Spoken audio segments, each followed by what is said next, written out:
उनकी दिव्य लीला का विस्तार के साथ वर्णन भला कौन कर सकता है।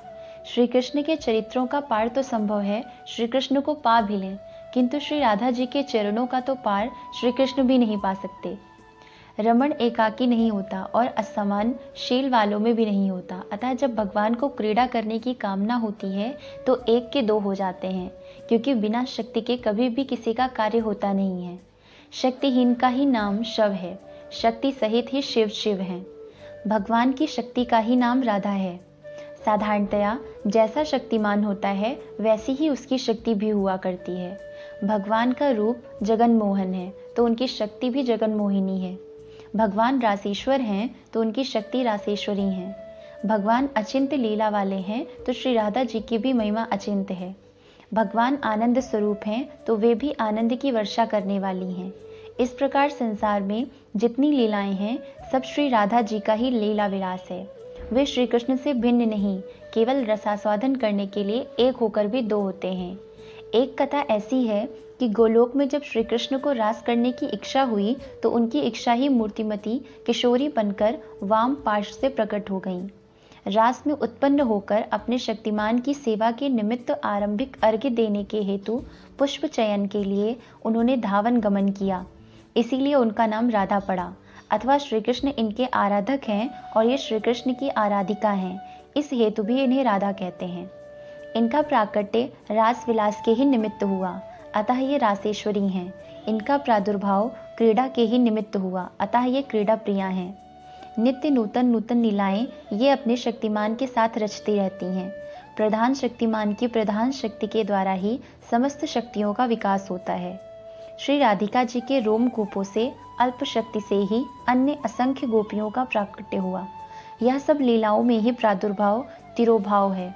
वास्तव में तो वे शक्तिमान सदा अभिन्न हैं, नित्य हैं, शाश्वत हैं। उनका आविर्भाव नहीं, तिरोभाव नहीं, उत्पत्ति नहीं, विनाश नहीं, रास नहीं, उल्लास नहीं। सभी जानते हैं कण कण जल से छोटी छोटी जल की राशि बनती है। गड्ढा, तालाब तथा नदी सभी में जल होता है, सभी से प्यास बुझती है, सभी जीवों का जीवन है, किंतु यह समस्त जल की महाराशि समुद्र से ही आती है, अंत में किसी न किसी मार्ग से वहीं चली जाती है। इसी प्रकार संसार में जो हमें यह आनंद रस अथवा प्रेम दिखाई देता है, यह सब श्री राधा कृष्ण महासागर के कुछ कण हैं। वह दिव्य आनंद दिव्य लोक में निरंतर उमड़ता रहता है, उसका आदि अंत अवसान नहीं है, ऐसी वह हिलोरे लेता है। श्री राधा जी की एक रूठने की दिव्य लीला है जो इस प्रकार है। एक दिन श्री राधा जी श्री कृष्ण चंद्र जी से रूठ गईं। रूठी क्यों? अजी रूठना भी एक लीला है। प्रेम के रूठने में बड़ा आनंद आता है। श्री कृष्ण उन्हें पैर पकड़कर मनाने लगे। नहीं मानी तब श्रीदामा गोप ने समझाया, क्यों इतनी अकड़ रही हो गया सो हो गया, अब मान जाओ। इस पर श्री राधा ने श्रीधामा को शाप दिया, तू भरतखंड में जाकर असुर हो जा। बदले में उसने भी कहा, तू भूमि पर गोप कन्या हो जाओ। तभी श्री राधिका जी वृषभानु गोप के यहाँ कीर्तिदी देवी से प्रकट हुई। श्री कृष्ण जी से 1 वर्ष 15 दिन पूर्व भाद्र शुक्ला अष्टमी को वृषभानु नंदिनी का गोकुल के समीप रावल में प्रादुर्भाव हुआ। बिना राधा के श्री कृष्ण तो आधे भी नहीं हैं। देवर्षि नारद जी जब श्री कृष्ण जन्म के अवसर पर भगवान के दर्शन करने आए थे, तब उन्होंने स्वयं ही सोचा था, जब ब्रज में गोलोक विहारी का जन्म हुआ तो उनकी शक्ति गोलोक विहारिणी ने भी अवश्य ही यहीं कहीं किसी गोप के यहाँ जन्म ग्रहण किया होगा। अतः वे वृषभानु जी के भवन में गए। वहां श्री राधिका जी को गोलोक विहारिणी समझकर स्तुति की। तब उन्होंने अपने नित्य किशोरी रूप से दर्शन दिए। वे 14 वर्ष की दिव्य सुकुमारी अलौकिक शोभा युक्त सुंदरी देवी बन गईं। इससे यही सिद्ध होता है कि ये जन्म लेना, शिशु क्रीड़ा करना केवल लोगों के सम्मुख चविनय का मात्र है। उनमें ना घटाव है ना बढ़ाव, दोनों ही नित्य किशोरावस्था उत्पन्न रहते हैं। निरंतर रास विलास में मग्न रहना ही उनका काम है। सृष्टि, स्थिति तथा संहार आदि के कार्य त्रिदेव करते रहते हैं। असुरादिकों का संहार भी विष्णु का कार्य है। श्री कृष्ण का तो एकमात्र कार्य अपनी शक्ति के सहित निरंतर क्रीड़ा लीला करते रहना है। कभी कभी वह दिव्य लोक की लीला इस मर्त्य लोक में भी होने लगती है। वही लोक ज्यों का त्यों यहाँ प्रकट हो जाता है। वह प्रकट लीला भी 2 प्रकार की होती है, बाह्य और आंतरिक। बाल लीला के भी दो भेद हैं, गोष्ठ लीला और वन लीला। आंतरिक लीला निकुंज लीला है, उसमें सब सखियों का भी प्रवेश नहीं। कुछ अत्यंत अंतरंग सखियां ही सम्मिलित हो सकती हैं, जिन्हें मंजरी कहा जाता है। शेष गोष्ठ और वन की लीलाओं में महाभाग्यशाली गोपों का तथा गोपियों का प्रवेश है। वे जगत के आनंद की वृद्धि करने वाली हैं। ब्रह्म वैवर्त पुराण में एक कथा आती है कि नंद जी एक दिन वन में श्याम सुंदर को गोद में लिए हुए थे। उस समय श्री राधा जी उनके समीप आईं। नंद जी ने दिव्य दृष्टि से समझ लिया यह इनकी नित्य शक्ति हैं, अतः बालक कृष्ण को श्री राधा जी की गोद में दे दिया। वे उन्हें लेकर वन में गईं। तब भगवान ने बाल रूप त्याग कर नित्य किशोर रूप धारण किया। ब्रह्मा जी ने आकर दोनों का वैदिक विधि से ब्याह कराया। फिर भगवान बालक बन गए। श्री राधा जी उन्हें नंद जी को दे गईं। इससे यह स्पष्ट होता है कि ये दोनों नित्य किशोर हैं, एक दूसरे के प्राण हैं। ये कभी विलग नहीं हो सकते। किंतु कुछ काल में दोनों ही इन बातों को भूल गए। सर्वशक्तिमान होकर भूल क्यों गए जी? अपनी शक्ति से ही भूल गए। भूल भी तो उन्हीं की शक्ति है, उसका भी तो उपयोग होना चाहिए। योग माया को उन्होंने बीच में खड़ी कर रखा है। जो भी लीला करते हैं योग माया का आश्रय लेकर करते हैं। इस प्रकार श्री कृष्णचंद्र नंद भवन को आलोकित करने लगे और सर्वेश्वरी श्री राधा वृषभानु जी के भवन को आलोकित करने लगी। श्री कृष्ण बड़े चंचल हैं, माखन चुरा चुरा कर खाते हैं, गोपियों को छकाते हैं। यह बात ब्रज में सर्वत्र फैल गई। श्री राधा जी भी इन सब बातों को सुनती। न जाने क्यों श्री कृष्ण का नाम सुनते ही उनके अंग अंग में सिहरन उठने लगती। वह नाम उन्हें अत्यंत ही प्यार। श्री कृष्ण की जहाँ चर्चा चलती वहाँ उनके लोभी कान मधुलोलुप भ्रमर की भांति चिपक जाते। कृष्ण कृष्ण, कितना सुंदर, कितना मधुमेह, कितना श्रुत प्रिय सुखदायी नाम है। कभी कभी वे कदम्ब के ऊपर से वंशी की मधुर ध्वनि सुनती। सयानी सयानी गोपिकाएं कहती, यह नंद का लाला वंशी बजा रहा है। श्री राधा जी के हर्ष का ठिकाना नहीं रहता। हाय, जिसका इतना सुंदर मधुमेह नाम है वह इतनी सुंदर वंशी भी बजा लेता है क्या? इस प्रकार उनका प्रेम वंशी ध्वनि को सुनकर और भी अधिक बढ़ता गया। स्वाभाविक प्रेम में अवगुण दिखाई ही नहीं देते। प्रेम की यह मोटी पहचान है, जिसमें भी अवगुण दिखाई दे उसमें प्रेम का अभाव ही समझना चाहिए। यही नहीं, प्रेम में अवगुण भी गुण दिखाई देते हैं। गुणों की तो बात ही क्या। किसी कृष्ण भक्त ने, किन्हीं राम भक्त ने संत से कहा, श्री कृष्ण की उपासना क्यों नहीं करते? श्री कृष्ण तो 16 कला से परिपूर्ण अवतार हैं। श्री रामचंद्र जी तो 12 कला के ही अवतार हैं। यह सुनकर वे संत चौंक कर बोले, क्या कहा? श्री रामचंद्र जी 12 कला के अवतार भी हैं क्या? हम तो अब तक कौशल किशोर दशरथ नंदन मानकर ही उनकी भक्ति करते थे। अब आपके मुख से अवतार सुनकर हमारी भक्ति और भी दृढ़ हो गई। सारांश यह है कि मदन मोहन मुरली बजाते हैं, इसलिए श्री राधा जी का उनकी ओर आकर्षण हुआ हो, सो बात नहीं। उनका उनके प्रति स्वाभाविक सहज स्नेह हो गया था। नाम श्रवण से वह बढ़ गया था और मुरली ध्वनि से वह पराकाष्ठा को पहुंच गया था। एक दिन यमुना किनारे राधा जी आईं। छोटी सी भोरी सी, गोरी सी, बड़ी सुंदर, अर्ध स्फुटित कलिका के समान नीली साड़ी पहने हुए, सकुचाती हुई, अपने ही अंगों में सिमटी सी वे बड़ी ही भली लगती थीं। संयोग की बात की वे अकेली ही थीं। सहसा श्याम सुंदर आ गए। दोनों ही सुध-बुध भूल गए। श्याम सुंदर ने पूछा, लली तुम कहाँ रहती हो? हम बरसाने रहते हैं जी, वीणा विनंदित स्वर में किशोरी जी ने कहा। मैंने पहले तो तुम्हें कभी नहीं देखा था। तुम्हारे पिता का नाम क्या है? श्याम सुंदर ने पूछा।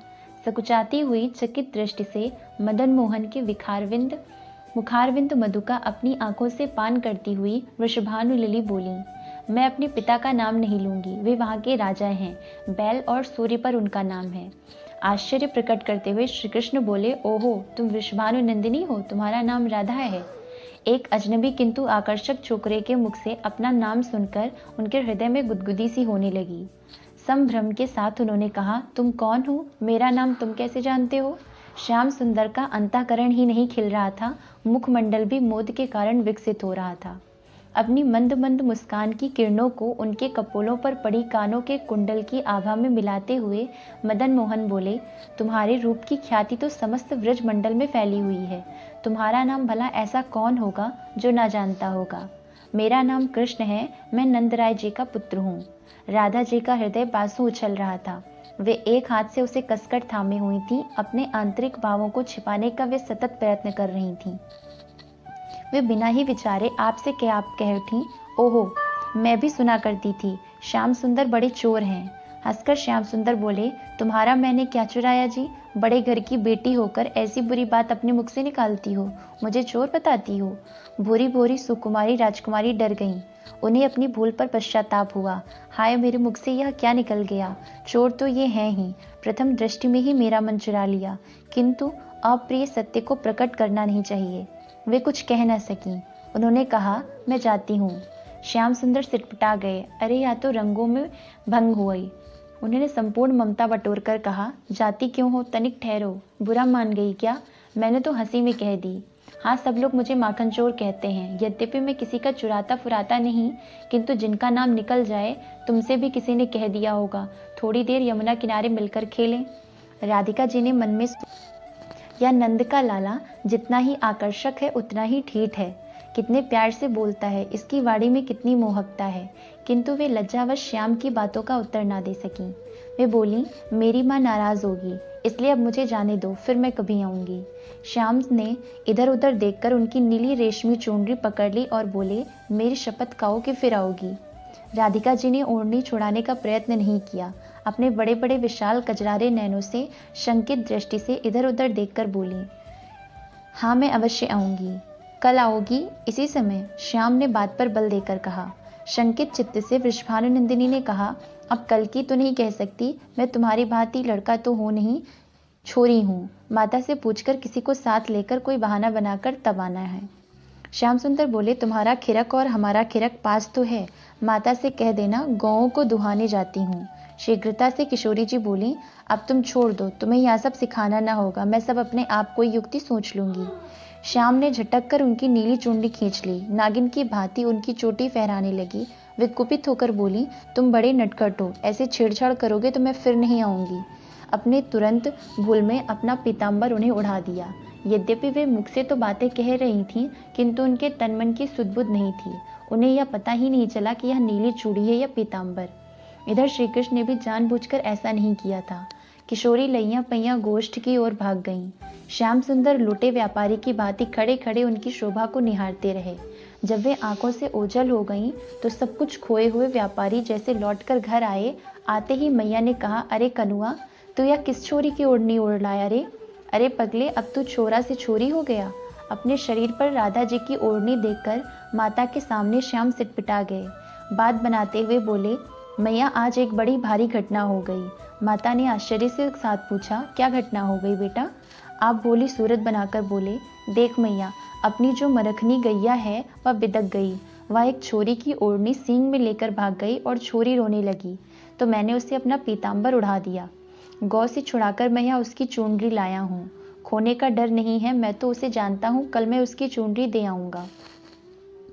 इसी प्रकार जब देर होने के कारण डरती हुई कीर्ति किशोरी ने घर के भीतर पैर रखा, तो उसी समय बड़ी देर से क्रुद्ध बैठी हुई माता ने डांट कर कहा, कौन राधा, अब तो बड़ी स्वतंत्र हो गई, लोक लाज सब खो दी है। बड़े घर की बेटी को ऐसे अकेले नहीं घूमना चाहिए। कोई क्या कहेगा, मेरे यहाँ सेवक नहीं, सेविकाएं नहीं। तो कहाँ गई थी? कितनी देर हो गई, अभी तक कुछ आया भी नहीं। इस प्रकार ना जाने मैया का अंट संट बहुत देर तक बकती रही। जब उन्होंने श्री जी के सिर पर पीत पट देखा, तब तो वे और क्रुद्ध हुई और डांटने लगीं। उस समय बड़े बड़े नेत्रों से आंसू बहाते हुए कोप में भरकर कीर्ति लली ने कहा, मैया, तुम मेरी तो कुछ सुनेगी नहीं, अपनी ही कहती जाएगी कि मुझे कारावास की भांति सदा घर में बंद रहना चाहिए। अभी कुछ देर हुई, ललिता के साथ में खिरक देखने गई थी। गांवों को देखा, ना कोई दोहता ना गोबर उठाता है। गांवों के नीचे घोटू घोटू कीच हो रही है। वहां से मैं यमुना चली गई। वहां बहुत सी गोपियां थी, कोई नहा रही थी, कोई जल भर रही थी। मैं भी नहाने लगी। नहाकर ज्यों ही मैं निकलकर अपना लहंगा पहनने लगी, त्यों ही वहां एक भयंकर काला सर्प आया। आते ही उसने मेरे पास की एक गोपी को चट से डस लिया। मैं डरकर भागी तथा मैं तनिक सी ही बच गई, नहीं तो वह मुझे भी काट लेता। उसी हड़बड़ी में मेरी ओढ़नी यमुना जी में बह गई। वह गोपी मूर्छित होकर गिर गई। माता का सब रोष कपूर की भांति उड़ गया। वे बोली, हाय बेटी, भगवान ने ही तुझे बचाया। वह गोपी मर गई या जीती रही? मनी मन प्रसन्न होकर लाडली जी ने कहने लगी, सुन तो सही मैया। उसी समय एक कोई कारो से छोरा वहां आ गया। मैं तो उसे जानती नहीं थी। उसने बाबा का नाम ले लिया और मुझे खुले सिर देखकर यह पीला कपड़ा ओढ़ने को दे दिया। मैं लेती नहीं थी, किंतु सबने कहा ले ले, कोई बात नहीं, या तो नंद कुमार है। अम्मा, छोरा बड़ा जादूगर है। उसने उस गोपी के कान में ऐसा मंत्र फूका कि वह तुरंत उठकर खड़ी हो गई और हंसने लगी। मैं तो नारायण की ही कृपा से बच गई। यह सुनकर मैया ने राधा को पकड़कर छाती से चिपटा लिया, गोद में बिठाकर मुख चूमकर सिर पर हाथ फेरती हुई बोली, भगवान ने बड़ी कृपा की बेटी, मैं तो डर रही थी कि तू कहाँ चली गई। मैया को अपने अनुकूल देखकर श्री जी ने कहा, मैया, यह कारोसु छोरा किनका है? वह बार बार मुझसे कहता था हमारे घर खेलने आना, मैंने तो कुछ नहीं कहा। मैया ने कहा, बेटी, वह नंदराय का छोड़ा है, उसका नाम है कृष्ण, वह बड़ा नटखट है, यशोदा रानी से मेरा भाईला है। उनके यहाँ जाने में कोई बात नहीं, वह तो अपना घर ही है। अब इस पीताम्बर को तूने ओढ़ लिया है, कल एक नया उनके यहाँ दे आना। यहीं से श्री कृष्ण और राधा के प्रेम का आरंभ होता है। वैसे तो इन दोनों में सनातन प्रेम है, उसमें ना आरंभ है ना अंत, किंतु लौकिक दृष्टि से इसका नाम पूर्व अनुराग है। अब दोनों ओर से नित्य प्रति मिलन की उत्कट इच्छा बनी रहने लगी। दोनों ही निरंतर मिलन के अवसर खोजने में लगे रहते। जब भी अवसर मिलता किसी भी बहाने से मिल जाते। कभी श्री कृष्ण अनेक रूप रखकर राधा जी के अंतापुर में चले जाते, कभी राधा जी अनेक रूप रखकर श्री कृष्ण को संभ्रम में डालती। स्नेह बढ़ने लगा, उसने मान का रूप धारण किया, फिर वही प्रणय रूप में परिणत हो गया और वे दोनों एक दूसरे से अभिन्न हो गए।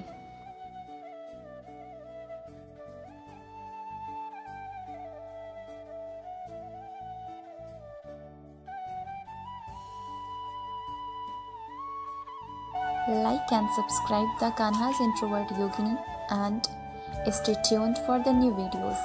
Jai Shri Radhe Krishna.